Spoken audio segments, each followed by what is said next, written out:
Hello, good evening. So tonight is another vlog coming from my conservatory, greenhouse, or whatever we call it. So today I want to talk about Fatsias and how you propagate them.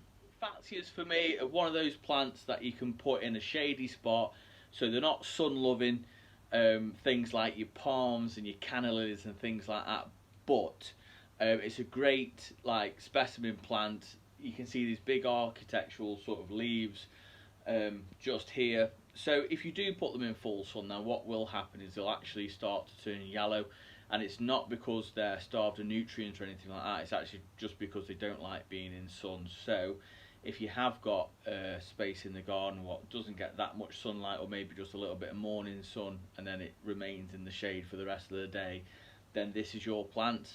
Fake castor oil, Fatsia japonica. I absolutely love these.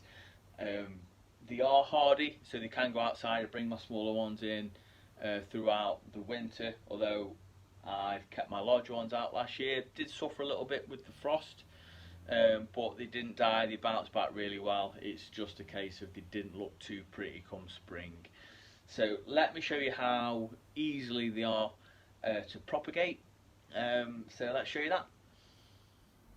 This plant I brought in for the winter.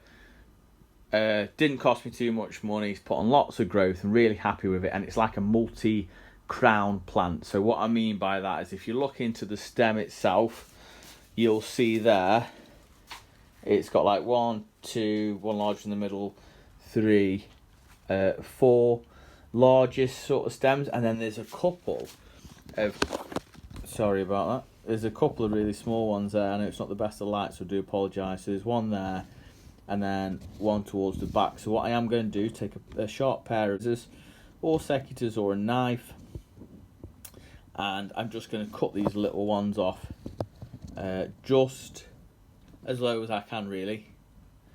Let me just get a pair of scissors and show you that. Now with anything that I'm doing, I actually wipe my secateurs or scissors or knife down with this food grade hydrogen peroxide. You can use bleach or anything like that, but I tend to use this. I think it's a little bit safer.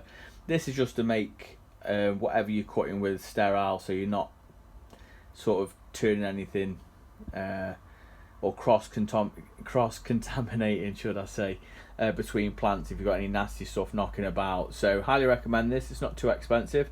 I'll put the link in the description for you guys. So I highly recommend that you just get a bottle and give your scissors or secateurs or knife a wipe down with this stuff before you do any kind of pruning. It's always good.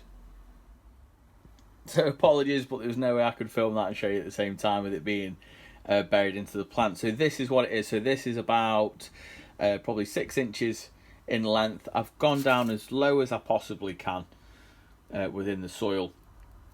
It'll compost into the pot. So I'm going to go ahead and wash this off now, and I'll show you what I'm going to do next. So that's all washed off now. It's a really good idea actually that you make your cut below this leaf node here, or below a leaf node, sorry. The reason being is all the hormone sort of sits just down here. So I believe that you don't need hormone rooting powder and all that sort of good stuff. All you need to root these Fatsia japonicas is just water. So all we're going to do is pop them in here and don't change the water. So I've gone ahead and just dropped them into the water.